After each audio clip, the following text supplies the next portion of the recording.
hot books that are down hundreds of dollars from their heights. We got some comics to talk about. Back at the table to talk about the trending comics in the comic marketplace. Hit the like, slap the subscribe. Our Overstreet Price Guide advisor will hit you with number 10. Number 10 on the list, no surprise, Shuri, number 1. This is her first ongoing series that came out in 2018. We are seeing $18 average sales and $120 for a CGC 9.8. People have to keep in mind that when Tom and I first started talking about this book almost 3 years ago, there was a lot of Shuri steam because of the new Black Panther 1 movie. Well, now we're at the Black Panther 2 movie, and a book that we talked about then, the second printing, only had 1,982 copies made, and it's still only going for $117 in a 9.8. There are 198 copies graded at a 9.8 of cover A versus 40 of the second print. I recommend you take a look at that one if you're looking to spec on the first solo title featuring Shuri. Now, she did appear in the 2010 4-issue miniseries titled Claws of the Panther. Features Shuri as the Black Panther versus Claw, hence the name. However, this is where her first solo titled series begins. Now, no spoilers here. Black Panther did premiere this weekend, and we have some recommended reading for you. There is a recently released series called Wakanda that is an anthology series that the issue 1 focuses heavily on Shuri, puts her against the Rhino. Yes, we have a Spidey villain in Wakanda. It's fantastic. That's not all. The Black Panther run by John Ridley has been on fire. A lot of people digging this story. That's way more of a focus on the politics of Wakanda, Parliament, and this is the story that introduced us all to what may be the next best spec in the Black Panther Wakanda mythos. He's talking about Tosin, guys, and pull out your Key Collector app. Use code TOM101 for 2 free weeks, and you will get the inside scoop on all these books. The best comic app in existence. I use it every single day. You should too. Better your comic book game, your hunt, your investing, your speculating.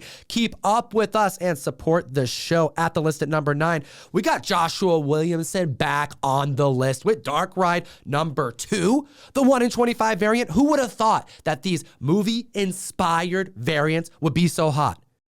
We did. Absolutely, Tom. We totally told you guys this during New York Comic Con that these movie-inspired variants were going to be hot. So it's no surprise that brand new this week, we have Dark Ride number 2, the 1 in 25 Agnes Garboska variant. This is a Beauty and the Beast inspired. Again, it's a Disney homage, and I love the fact that they went the extra level and kind of made like a VHS cover. Very, very cool. $25 average sales, which is what you would expect for a 1 in 25 ratio, but we definitely had some FOMO this last week with a buy it now at 50 and a buy it now at 40. It sounds like patience may be key. You may find some of these at your local LCS for near ratio. At the list at number 8. Fantastic Four number 72. Jack Kirby Brilliance. The Crackle is outstanding, debuting in 1968, seeing $800 average sales, CGC 9.4 with a new all-time record-setting sale exceeding 50% more since its prior set price in May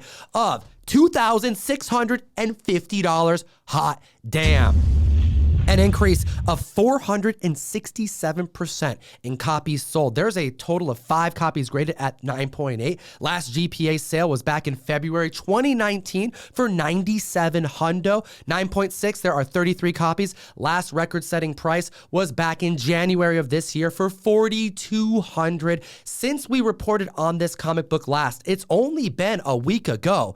We have seen an increase of 23 slabs added to the census, probably because this may be the all-time best Silver Surfer Silver Age cover. I love this cover. It's so awesome to have the Surfer in the middle. You got the Kirby Crackle. You got Uatu, the Watcher, hanging out in the background. It's just the quintessential cover. And truthfully, I think this may have been an apology for as cool a cover as Fantastic Four 50 should have been. You've got almost the same Silver Surfer pose, but you don't have that weird college days thing and a brown background. Let me know in the comments section below, is this the best Silver Surfer Silver Age comic book? And at the list at number 7, Gargoyles, the Ashcan, Dynamite Comics, just causing a stir. So many 90s kids rejoicing when they found out about Dynamite's acquisition of Gargoyles. Darkwing Duck, it's in the distance, it's coming. And this ashcan was the one per store. Now, we talked about the Gargoyles Retailer Summit ashcan. You can tell the difference because it's a different cover, and on the back it says Retailer Summit 2022.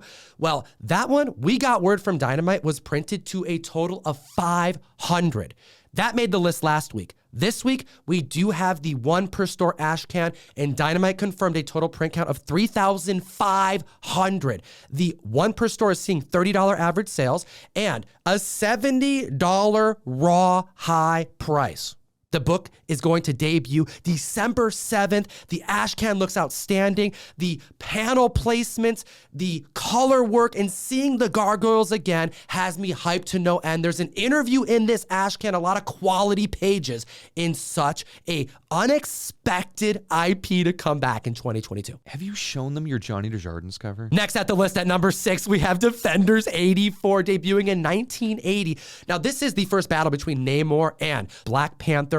Atlantis, Wakanda at odds, and with Black Panther debuting this weekend, Namor being introduced to the MCU, this book has been spec'd upon and has it dropped. So we're reporting $80 average sales, but get this, we had a 9.6 CGC sale for $101. $100, dude. Now, I thought this may have been a listing error, so I went to eBay, I checked it out, and the person that sold it did not mention anything about being a Namor Black Panther They just fight. didn't even put it in the description. title. But then I looked 5 days earlier, and there was another 9.6 that did say first Namor Black Panther fight that only went for like $110. So really, this book is down so much. In May of this year, we were seeing 9.6s go for $300, and there's an all-time high sale of a newsstand from January of 2022 for $549. So this book, $100 in a 9.6, just get the graded one. This is a big key you guys should care about. Yo, I am feeling like this is a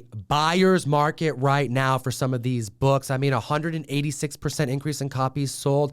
I mean, a 1980s book, subby, Black Panther key. Now, there is a total of 28 copies graded at a 9.8, 48 and a 9.6. And although in this issue, the conflict gets averted in Avengers versus X-Men issue number 8, we see Namor go all out attack mode. He's got a little bit of that Phoenix Force, and the book came out in 2012, something to keep in mind if they keep subby long term. This book opens up with King Namor destroying Wakanda. It is an absolute must read. If you want to support the show, give me an excuse to send you comics every month. I teamed up with Carnivore Comics to make a Gabriel Del Otto Batman Beyond #1 trade dress. We took the original first appearance of Terry McGinnis back to press with this gorgeous trade dress version going in one per box. Gretel Lusky, famous, talented artist, did a Power Rangers 101, had to do it, with Rita Repulsa on the cover. It's a key. I'm being told it's the first appearance of the new Rita, so we have the old and the new on one cover. Last but not least, Siren's Gate, done wonderfully by Lucio Padillo. This is Shannon Mayer's first independent published work. Number 5 on the list, Raiders of the Lost Ark, #1. From 1981, we're seeing $12 average sales and a high CGC sale in a 9.8 of $379. I did a little bit of research, and oh my God, the last 10 sales of this were between $350 and $380. Tom, I got 20 raw copies of this at the shop. I'm going to send those to CGC. Yo, the first appearance of Indiana Jones in a standard-sized comic book, a 3-issue adaptation of Raiders of the Lost Ark that debuted in 1981. Now, this is a reprint of the Marvel Super Special issue number 18, which is an oversized publication. They did this with Dune, they did this with Blade Runner, and they sure as hell did it with Indiana Jones. The 9.8s make up 182 copies on the census, the 9.6, 141. Now, there was a 2-season series back in 92 and 93 that focused on the young Indiana Jones. Heck, River Phoenix portrayed a young Indiana Jones in the 3rd movie, I believe. So maybe this is the direction that they may go, knowing that Disney Plus is interested in bringing him to the screen. Number 4 on the list, Gears of War number 1, a 2008 video game comic book. This is based off of the Xbox 360 game, and this comic book actually takes place between the first game and the second game. $35 average sales, a high CGC 9.8 for $265. There's also a CGC 9.9 that went for $400, and also a CGC 10.0 that went for $900. Guys, this is a great book. If you look at the census and see there are 14 10.0s, that seems like a lot. Why is that, though? The 10.0s don't happen often. It's because you have a harder cardstock cover. It's kind of like when we talked about TMNT The Last Ronin last week. It was a prestige. Because of the material the cover is made from, you're going to get higher grades with it. So we're seeing 14 10.0s on the census, 11 9.9s, but only 56 9.8s. Those top 3 grades, that's fewer than 100 total copies graded, and that's why I think there is so much frenzy for this. They've made an announcement on November 7th that there is going to be a live action feature film for the Gears of War franchise. Video game people rejoice. An increase of copies sold of 1,067%. This is a property that was created by Epic Games. You know them as the creators of Fortnite. It was then passed to Microsoft and then to the Coalition, which has teamed up with Netflix to bring it to the screen. Next at the list, at number 3, Sheena isn't the only punk rocker. Number 3 on the list, Amazing Spider-Man number 10. First appearance of Spider-Punk Hobie Brown, also known as the Anarchic Spider-Man. $50 average sales, a high CGC 9.8 for $250. Keep in mind, there's an amazing 1 in 25 Gabrielle Delato variant that was going for $800 in a CGC 9.8 at the end of last year, but a recent sale for only $569. An increase of 883% after voice acting casting announcement. We got Daniel Kaluuya, you know him from Get Out, from Nope, has been picked to take on the Motorhead listening Spider-Verse character. We got Spider-Punk coming. We knew he was on his way to the next movie, though, because of toys that were released months ago. Guitars, Spider-Punk merchandise was sealing the deal back then, and he's coming to the screen for sure now. As we've seen with toy franchises before, ROM, Micronauts, if you've got a toy, kids are going to play with it. You are going to have kids who know Spider-Punk before they know Peter Parker just because they own the Spider-Punk guitar. And now at the list at number 2, taking it back to 1992, 30 years since the death of Superman. Superman number 75.